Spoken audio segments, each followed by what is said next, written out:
जगन्नाथ जय Radha Mohan happy life channel आपण मानक बहुत बहुत स्वागत। आशा कर जगन्नाथ कृपार समस्ते निश्चित भल थे। आज भिडियो आज सावित्री व्रत उपर मुझे कहीं सावित्री व्रत इमिति कहीं ना ओडिशा रे जे कि सावित्री व्रत विषय जानी ना। प्रति बहिता महिला मानकर सावित्री व्रत है मेन व्रत माने जोटा कहते कि सबुठ इम्पोर्टाट व्रत कहीं यही व्रत में स्त्री मैंने स्वामीर उन्नति स्वामीर दीर्घ आयुष प्रार्थना करी हूँ पूजा करथांती व्रत करथांती। तो यही व्रत नुआ शाढ़ी चूड़ी जो कला हूँ सब जिनस नुआ किणा जाए माँ सावित्री को अर्पण करा जाए आउे पूजा सरला से जिनस को पुणी ताकू जे व्रत करथांती व्रतधारी ताकू पिंधि था। तो ये है व्रतर जो मूल नियम। तो ये जो व्रतटार तार मीनिंग कौन कौन पाई ये व्रत करा जाए कौन किए करथिले व्रतर कथा मध्य मु आपण मानकु कहबी व्रतर जो भाव भी मु आपण कहबी सारांश मु कहबी सब किछि मु वीडियो रे कहबी। वीडियो टिके लंबा हे जिवो किंतु आपण माने आको देखंतु किछि भी व्यस्त होता नै आपण जानि परिबे व्रतर मान्य कोन। ए जो सावित्री व्रत हला मो मतरे मोर छोट बुद्धि रे मु आपण मान कहबी एटा हला असंभव को संभव करला भलिया व्रत। सावित्री स्वयं जमराज को दर्शन कले पाखु वर प्राप्त हेले हूँ सत्यवान को आत्मा को पुणी फेरेक आनले। तो ये तो असंभव को संभव कला भाया। तो ये जो व्रत से क्या पूजा करते क्या पूजा करने द्वारा सावित्री यही एत बड़ जो शक्तिर अधिकारी है जोटा कि असंभव को संभव कर पारे हाँ कि नहीं। तो ये विषय में मुझे डिटेल कहबी। चैनल को यदि सब्सक्राइब करना ताले आपण को रिक्वेस्ट चैनल को सब्सक्राइब करूँ बेल आइकन प्रेस करूँ वीडियो भल लगे लाइक शेयर करूँ बेल आइकन प्रेस करूँ सो दैट वीडियो अपलोड हवा मात्रे ही नोटिफिकेशन आपण पाक जीव। देखो मे वर्ष 2024 जून 6 तारीख गुरुवार दिन सावित्री व्रत पड़ी है कि गुरुवार दिन सावित्री व्रत ज्येष्ठ मास कृष्ण पक्ष अमावास्या हूँ सावित्री व्रत पालन कराए अमावास्या तिथि। तो ये जो सावित्री व्रत ए वर्ष आम गुरुवार दिन जून 6 तारीख दिन पालन करवा किंतु ता पूर्व दिन आपन को एक बार करने को पड़ो सात्विक भोजन करने को पड़ो कहीं यही व्रतटा जो सावित्री माँ सावित्री से 3 दिन करथिले है कि 3 दिन करथिले पूरा निर्जला किछि भी खाई नथिले 3 दिन धरिकी से हूँ व्रत करथिले क्या उपासना करथिले क्या उपासना करथिले सेटा भी मु कहबी। देखो सावित्री व्रतर कथा मु प्रथम आपण मानक कहि दउची। सावित्री हेले जो मद्र देशर राजा अश्वपति और तांको पत्नी हेले कौशल्या तांकर किछि भी संतान संतति नथिला यज्ञ करिकी से सावित्री को पुत्री रूप में प्राप्त हेले। सावित्री जो रूप तेजरे पूरा माने कहीं तांकर समकक्ष नथिले। तो तांको जेतले स्वयंवर पई भी तांको असुविधा हला कोनोसी तांको समकक्ष कोनोसी राजकुमार मिलला नहीं।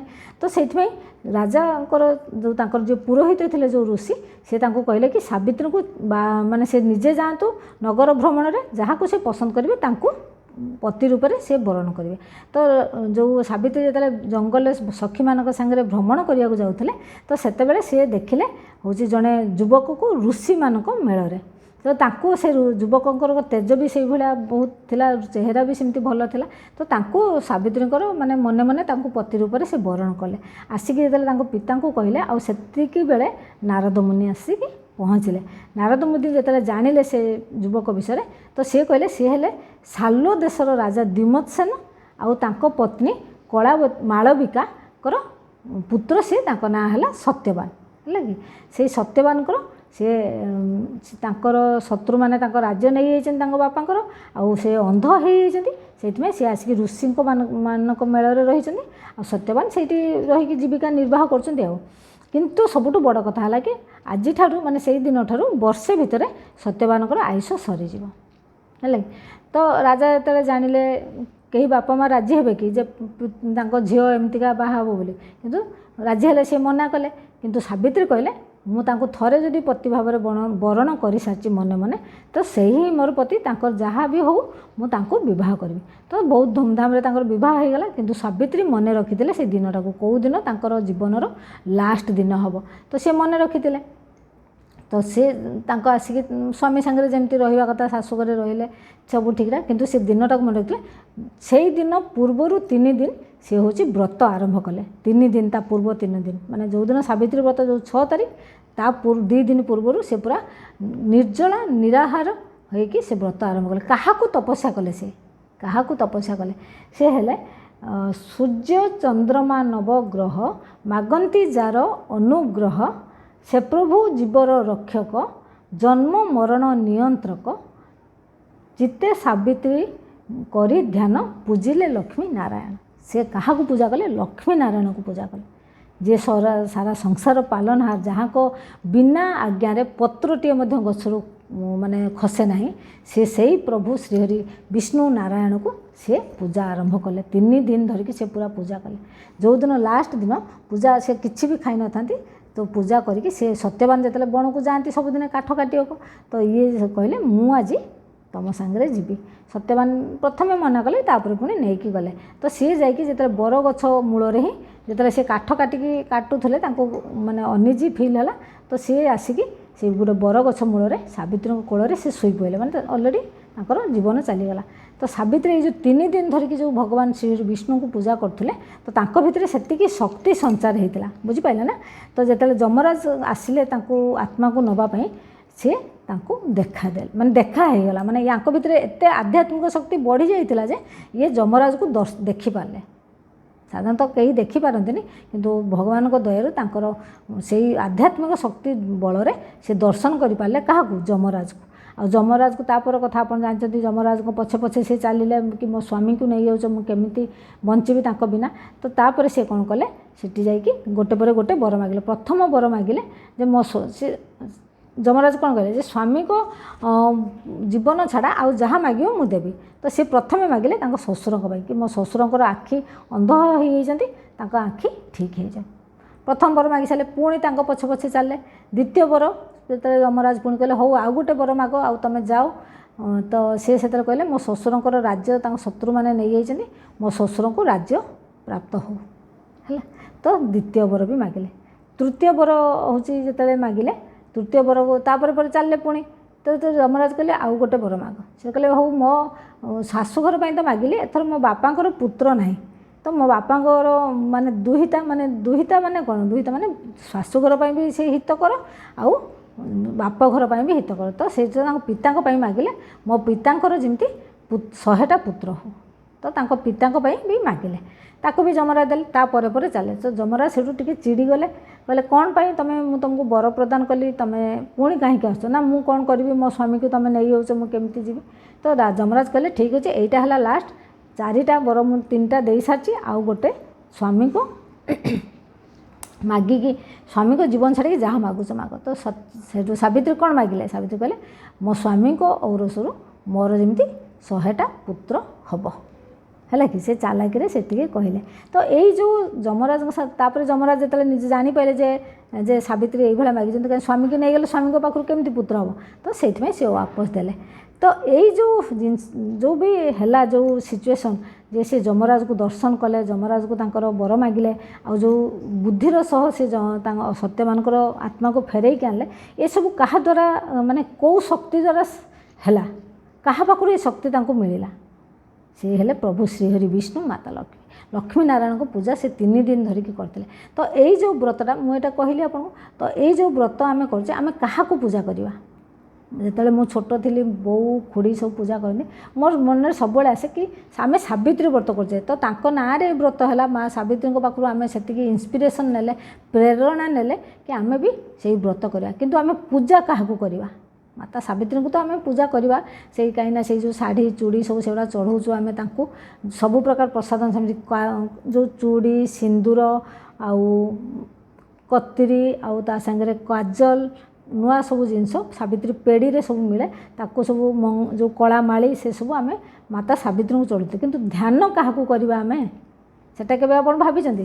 ଧ୍ୟାନ ଆମେ କରିବା ଲକ୍ଷ୍ମୀ ନାରାୟଣକୁ। କାହିଁକିନା ତାଙ୍କୁ ଯେତେବେଳେ ଆମେ ଧ୍ୟାନ କରିବା, ତ ଆମ ଭିତରେ ସେତିକି ଶକ୍ତି ଆମ ଭିତରେ ଉତ୍ପନ୍ନ ହେବ କି ଆମେ ବି ସ୍ୱାମୀଙ୍କ ପାଇଁ, ପିତାମାତାଙ୍କ ପାଇଁ, ଶାଶୁ ଶ୍ୱଶୁରଙ୍କ ପାଇଁ ଅସମ୍ଭବକୁ ସମ୍ଭବ କଲା ଭଳିଆ କାର୍ଯ୍ୟ କରିପାରିବା। ଆମ ଭିତରେ ସେତିକି ଶକ୍ତି ଜାଗ୍ରତ ହେବ। এইটা হল সাবিত্রী ব্রতর মেন ইয়ে। তো তাপরে আপনার দেখুন আজকাল আমার ওড়িশার প্রায় ব্রাহ্মণ মানে হি পূজা করতে, নিজে কেহি পূজা করতে মন্দিরে বি যাই পূজা করদৌন। আপনার সেদিন ইয়ে তো হল ব্রতর মাহাত্ম্য মু আপনার কহিলি, ব্রতর যে আরাধ্য সে তাঁর বিষয়ে কহিলি।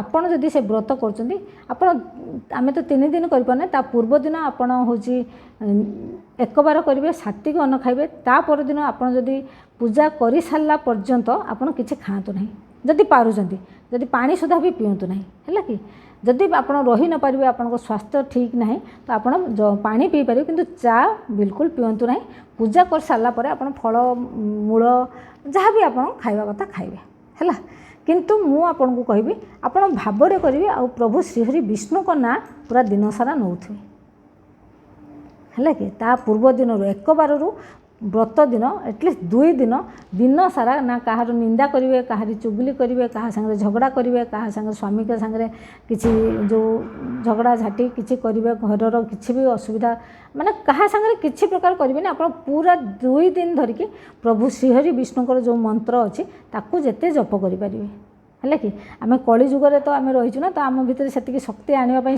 सामर्थ्य भी नहीं से सब पूरा माने पूरा निर्जला भाव व्रत करने तो आम एटलिस्ट ना तो जप कर ना जप करूँ निश्चित भाव में आपण भीतर से शक्ति संचार हम कि आपण को से शक्ति संचार जो है भगवान को करुणा से हम आप शाशु घर भी से उन्नति हम स्वामीर उन्नति हम आउ ता संगे बाप घर भी उन्नति हम यहाँ ही व्रत आमको शिखाए आउ ता छड़ा देखो व्रत आप मंदिर रे ब्राह्मण बहुत लोग मंदिर जाकि पूजा कर भी आप करेंगे घरे नना को डाकिकी पूजा कर सबुठ बेस्ट नना को डाकिकी पूजा करेंगे कहीं ये जो पूजा पद्धति ये सब है कर्मकांड जिनस आपको टिके टिके किसी आपण नना बेसी जानी करेंगे जदि भी आप निजे करने चाहते तो आपण हूँ जमी नॉर्मल घट बसैकी आप पूजा करेंगे किंतु मुझे जानी ओडिशा रे कौन सी स्त्री लोक मैंने हूँ केवे बिना नना रे बिना पूजारी रे हूँ पूजा करती ना निजे यही पूजाटा तो एटलिस्ट करती ना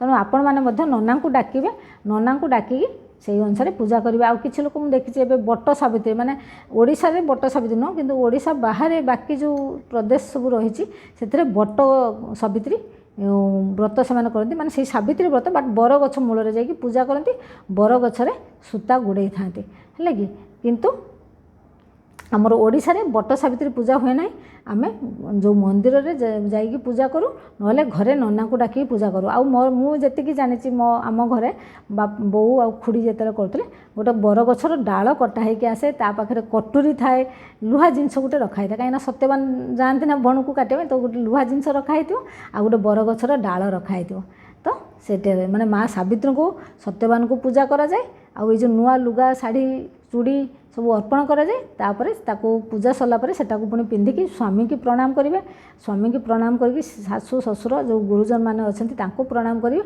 प्रणाम करके आपण तापर जाइए खाइबे जदि रही पार्छन्ति पूरा निर्जला माने पूरा खाद्य न खाई रही पारे जदि रही न पार्छन्ति ताले आपण सात्विक खाद्य अन्न ग्रहण करेंगे है कि आपण शरीर क्षमता अनुसार आपण व्रत करेंगे ना इे व्रत करुवे सियाड़े शरीर खराब हो सी आहरी माने माने आहरी असुविधा है कि तेणु शरीर को देखिकी आपण शरीर सक्षम केते से अनुसार व्रत करेंगे है आउ से दिन केबे बिल्कुल भी झगड़ा करेंगे नहीं आउ माँ माने प्रभु श्रीहरि विष्णुकर मंत्र ओं नमो भगवते वासुदेवाय मंत्र जिते जप करें 2 दिन धरिकी जिते जप करेंगे तापर आप देखिए माँ सावित्रीकर कृपा प्रभु श्रीहरि विष्णुकर कृपा केमी आपण भीतर को आसी आपण स्वामीर उन्नति होची आउ कौन घर भी उन्नति हो तो मु भावुची जो जी कथा मुझे आपण मान कहली ये आपण मान बहुत उपयोगी हो आ गोटे कथा भाव सबुठ बड़ कथा पूजा आपण जमी करूँ भावर ठाकुर भावग्राही से नारायण किए से तो जगन्नाथ ना सी भावग्राही से केवल भाव ही देखती भाव माने पूजा आपण केमती कर से देखती से देखती भाव जे मत पूजा कर भाव केते से दरकार तो आउ आजिकल मुझे देखी बहुत जो दुकान रे जिते मुझे देखी बहुत स्त्री लोक मैंने बहुत दामी दामी शाढ़ी किणती से आडंबर किसी ना मंदिर को भी बहुत दामी दामी शाढ़ी नहीं आसता आप किनीपारे ये करें किंतु से दिन दामी शाढ़ी नुहे से दिन आप भगवान को केते मात्रा भाव भक्ति प्रार्थना कर देखिए आप दामी शाढ़ी किणतु सूता शाढ़ी किणतु जे शाढ़ी किणतु किसी असुविधा नहीं लगे बहुत लोग आ स्वामी मान को जो सावित्री व्रत पेपर सब बाहर स्वामी मैंने फलर दाम बहुत अधिका होता है किसी फल से बण जंगल कौन थिला फल से जो नारायण को पूजा करते तालसज खजुर कोली जामुकोली माने जो बणुआ फल से पूजा करते थोड़ी जो नारायण देखी कि मत कहीं माने कॉस्टली फल जो आजिकल सब बाहर ताकू कहीं चढ़ेलानी ना ना